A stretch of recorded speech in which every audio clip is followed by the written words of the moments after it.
Assalamualaikum warahmatullahi wabarakatuh. Kembali lagi dengan saya. Di video saya kali ini, saya akan membahas pembuatan jam LED metrik menggunakan Arduino Uno. Dan apa saja bahan-bahannya? Mari kita ke pembahasannya.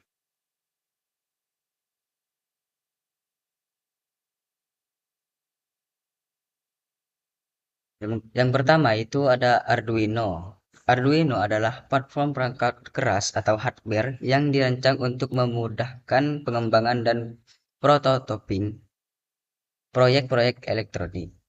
Ini terdiri dari papan sirkuit cetak berukuran kecil yang dilengkapi dengan microcontroller dan sejumlah pin input atau output yang dapat digunakan untuk menghubungkan sensor, aktor, dan komponen elektronik lainnya. Microcontroller pada papan Arduino adalah otak utama yang mengontrol berbagai komponen yang terhubung dengannya.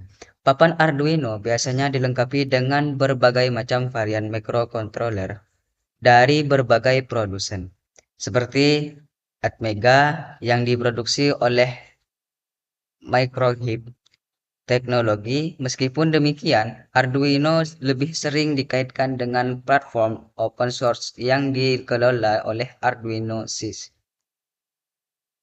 Yang kedua itu ada RTC DS3231,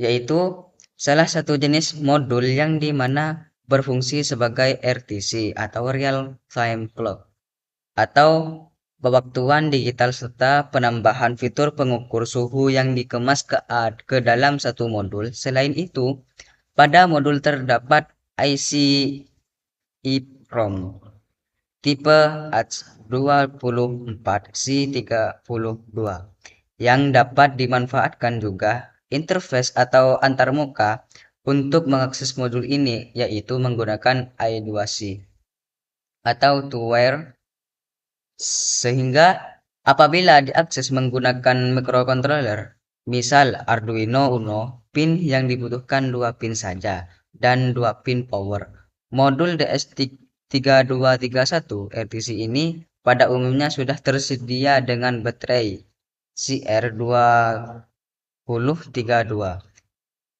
3P yang berfungsi sebagai backup RTC apabila satu daya utama mati.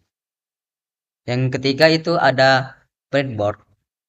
Breadboard yaitu seperti yang dibahas di awal bahwa kegunaan breadboard yaitu sebagai media penghantar sekaligus tempat kabel jumper diletakkan, sehingga arus dari komponen bisa terdistribusi dengan baik sesuai keinginan komponen lain tanpa harus merepotkan pengguna untuk melakukan penyolderan atau melakukan bongkar pasang.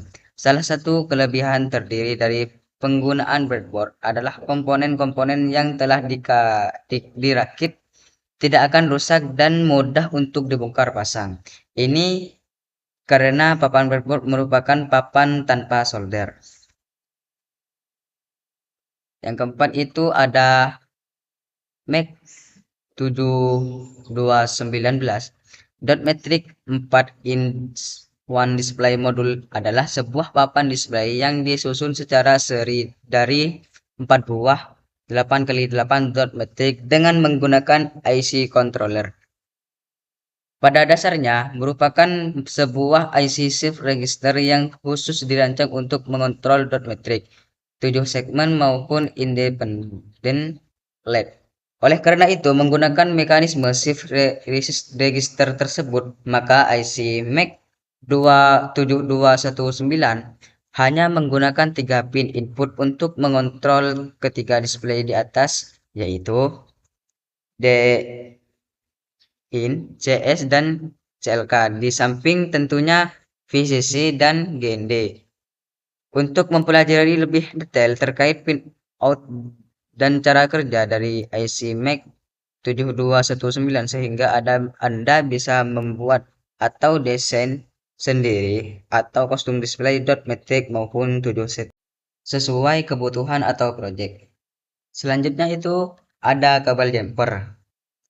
Kabel jumper adalah elektrik yang memiliki pin konektor di setiap ujungnya dan kemungkinan kamu untuk menghubungkan kedua komponen yang melibatkan Arduino tanpa memerlukan solder.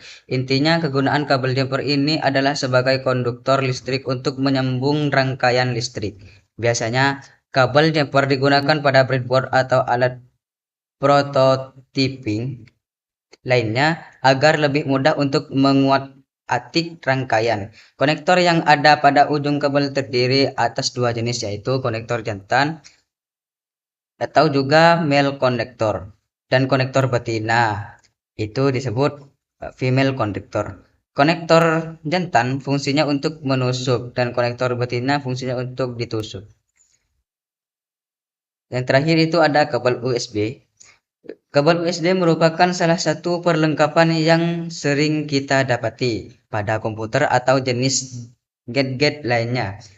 Alat ini berfungsi sebagai konektor untuk penghubung antar perangkat elektronik, misalnya menghubungkan komputer dengan smartphone, menggunakan komputer dengan mouse, DVD, modem, dan lain sebagainya. Selain berfungsi sebagai konektor, USB juga memiliki banyak keistimewaan lainnya. Cukup sekian pembahasan dari saya kali ini. Jika ada kesalahan dalam berbicara pada pembahasan saya kali ini, mohon dimaafkan. Assalamualaikum warahmatullahi wabarakatuh.